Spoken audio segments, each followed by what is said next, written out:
bienvenida a los diálogos IT de IT Televisión. La seguridad es una de las prioridades del sector bancario, especialmente la seguridad de los cajeros automáticos.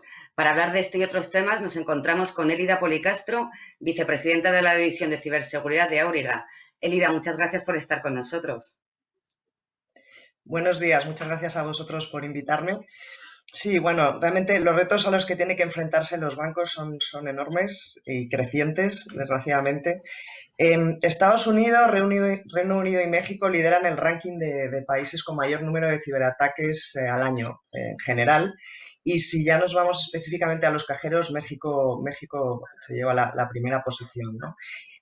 Un banco puede verse afectado hasta pérdidas de hasta $1 billón en 5 años, como hemos visto con el malware de Cobalt Carnavac, cuya banda fue desmantelada hace aproximadamente un año y medio en España. Uno de los eslabones más débiles de la cadena de la seguridad bancaria son justamente los ATMs, las redes de cajeros. ¿Por qué? Porque son sistemas obsoletos tanto a nivel de hardware como a nivel de software, y esto los convierte pues, en vulnerables, ¿no? Los ataques a ATMs desde el punto de vista de seguridad se han incrementado. En los últimos 4 años ha habido un incremento vertiginoso, ha sido realmente difícil. Antes se centraban específicamente en Europa del Este y en Latinoamérica, pero ahora se han globalizado. Es decir, se generan en un punto del planeta y luego pues, se globalizan a todo el resto, ¿no? Se convierten en realmente rentables. El ROI, hablando de eficiencia, el ROI de los ataques lógicos a cajeros es mucho más alto que los ataques físicos. Son menos espectaculares, ataques de gas, explosiones de gas, etcétera. Son menos espectaculares, pero son mucho más eficientes. Y además los ciberdelincuentes, digamos que están mucho menos expuestos y tardan más en los bancos en detectar que han sido atacados, ¿no? Con lo cual, pues bueno, para los ciberdelincuentes son muchas ventajas. Hasta ahora los bancos han utilizado sobre todo seguridad basada en tecnologías de la información, centradas en el mundo de TI y diseñadas principalmente para endpoints como portátiles, ordenadores de mesa, impresoras, etc. Desde nuestro punto de vista, los cajeros automáticos deberían ser considerados como infraestructura crítica, en cuyo caso es importante orientar la aproximación de ciberseguridad desde el punto de vista de tecnología de las operaciones, ¿no? Es como nosotros lo entendemos, y no como tecnologías de la información, ya que, bueno, para proteger un dispositivo y a una infraestructura crítica se necesitan, digamos, herramientas específicas para características únicas que tienen estas infraestructuras críticas, ¿no? Esto es como nosotros lo vemos. Bueno, por poner algún ejemplo, un ejemplo sencillo, no necesitamos el pack, el software stack completo que, por ejemplo, viene con el sistema operativo de Windows, que es la mayoría de los cajeros lo que tiene, sino que para funcionar un cajero necesita un software, digamos, muy específico y mucho más reducido que todo el sistema operativo, todo el stack de software que traen, ¿no? Entonces, lo que nosotros intentamos o donde ponemos el foco es en reducir al máximo la superficie de ataque a los cajeros automáticos. ¿Cuáles son las principales amenazas que acechan a los cajeros automáticos? Bueno, en cuanto a los cajeros, realmente no son ya simplemente dispensadores de efectivo, representan un punto importante de contacto para los clientes, para realizar muchos tipos de operaciones. Además, bueno, solo con la crisis del COVID hemos visto que muchas veces ha sido el único punto de relación con el banco, ¿no? Con lo cual, bueno, pues esto lo hace todavía más vulnerable. Con la implementación de sistemas de inteligencia artificial y sistemas basados en aprendizaje automático, también digamos que estas redes están analizando y canalizando muchísimos datos de los clientes, datos personales, con lo cual, pues bueno, los hace mucho más peligrosos, ¿no? Como si dijéramos. Realmente, como tipos de ataques, algunas formas por mencionar serían ataques donde digamos, lo que hacen es robar los datos personales, como número de cuentas, códigos PIN. Esto se llama software skimming. Este es un tipo de ataque. Pero una de las propuestas más atractivas que están utilizando los ciberdelincuentes son los ataques de jackpotting. ¿Por qué? Pues porque en este tipo de ataques, a través de introducción de malware o de código malicioso en los cajeros, directamente supone dispensar, digamos, el cajetín de billetes, es decir, directamente obtener el efectivo, ¿no? No hace falta de datos personales, después tienes todavía que llegar al dinero. En este caso son directamente ataques al efectivo. Entonces, ¿qué hacen? Implican la explotación de vulnerabilidades lógicas instalado en el cajero a través de la capa XFS, es un middleware de software, bueno, y por dar un ejemplo, Plotus es un ejemplo, una de las familias más peligrosas de este tipo de ataques, se originó en México en 2013, en el año 2013, ha ido mutando también este virus y, bueno, digamos que de media ha supuesto unas pérdidas de unos 450 millones de dólares en todo el mundo, ¿no? Para que os hagáis una idea de la magnitud de este tipo de ataques. Precisamente para asegurar los cajeros automáticos o garantizar su seguridad, Auriga ha adquirido LDM, que es una plataforma modular de S21sec. ¿Cuáles son los objetivos que os habéis marcado con esta adquisición?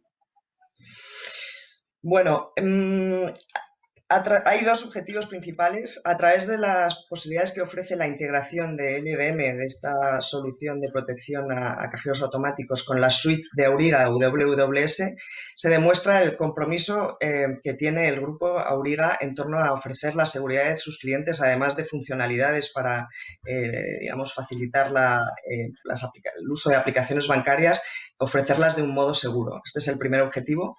Como segundo objetivo, forma parte de la estrategia de expansión de Auriga a nivel internacional, específicamente en el mercado español y latinoamericano, donde el grupo del equipo de LM ya tiene una amplia experiencia y base de clientes.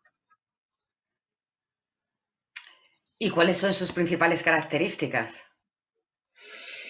Bueno, como decíamos antes, LM permite a las instituciones financieras gestionar la seguridad de dispositivos críticos de una organización mediante la protección, la vigilancia y el control de estos activos, ¿no? Lo principal son cajeros automáticos, ha sido diseñada específicamente para este tipo de soluciones, aunque también lo estamos expandiendo a otros casos de uso como puntos de venta o sistemas de control de infraestructuras críticas de otro tipo, ¿no? En la industria, etcétera. ¿Qué tiene de especial? Bueno, LM tiene varias capas de protección en una sola plataforma, multivendor, cosa que es fundamental, cubriendo todos los vectores posibles de ataque. En cuanto a la primera capa, es la capa de whitelisting, digamos, donde a través de un aprendizaje se acaba reduciendo al software mínimo posible ejecutable en un cajero automático. Lo que decíamos, primero se hace un análisis, hay una fase donde se aprende sobre lo que necesita el software específico que necesita ese cajero para funcionar, en función de lo que pues bueno, de las funcionalidades que quieran ofrecer, y a partir de ahí se cierra a una whitelisting muy específica. La segunda capa de protección de LM es la encriptación de disco, de los discos duros. Esto realmente es fundamental para proteger del tipo de ataque en el que los delincuentes roban el disco duro, analizan el software que hay dentro, hacen reingeniería inversa e introducen malware y digamos, lo analizan a través de sus laboratorios. Este tipo de ataque se previene a través de esta capa de seguridad. La tercera capa es la integración de los archivos. Es muy importante ya que bueno, los archivos binarios de un cajero automático son críticos. Cuando se instala un cajero se despliega una imagen de software maestra, la cual no debería modificarse bajo ningún punto de vista, salvo por los procesos de distribución de software que tenga el banco, ¿no? Si hay la mínima modificación de cualquier archivo, nuestro sistema lo bloquearía inmediatamente. Y por último, la cuarta capa es la de protección de hardware. En este caso, lo que se evita es la conexión de hardware no confiable, de ningún tipo de hardware que no quiera que se conecte a un cajero, ¿no? Es un poco como el whitelisting de software, pero en forma de hardware, como si se hiciera una foto del hardware que necesita el cajero, el mínimo imprescindible siempre, y eso es lo único que se puede conectar. Adicionalmente, LM proporciona una serie de módulos de monitorización que permite alertar de cualquier tipo de cambio que pueda suponer un riesgo para la red de cajeros. Como por ejemplo, inventario de software, se obtiene un inventario de software y parches del sistema alertando de la ausencia de parches críticos que no estén instalados en el cajero. Inventario de hardware, lo mismo, alertando digamos, de los cambios y conexiones de hardware que haya no autorizadas. Monitorización de usuarios, por ejemplo, alertan el cambio de usuarios locales del sistema que no hayan sido predefinidos con anterioridad. Y por último, monitorización de seguridad en caso de alerta de nuevos ejecutables en el directorio del sistema, etcétera. Y todo esto, digamos, se hace a través de una consola central, el sistema de control, que posibilita tanto esta gestión centralizada en un solo punto, aunque sean cajeros que estén desplegados por todo el mundo, y también posibilita ejecución de acciones remotas personalizadas sobre los equipos, facilitando labores de operación, de mantenimiento o, por ejemplo, de análisis forense de muestras de malware que hayan podido ser detectadas en algún ATM en el mundo y puedan ser, digamos, analizadas a través de esta consola de gestión. Por último, bueno, LDM, como decíamos, se integra perfectamente en un entorno multifabricante y además, como ha estado diseñada específicamente para este tipo de sistemas, tiene un consumo de recursos despreciable, ¿no? Limitando así el impacto en el rendimiento en el equipo. Elida, pues muchísimas gracias por haber estado con nosotros. Gracias a vosotros. Muchas gracias, nos vemos en próximos Diálogos IT.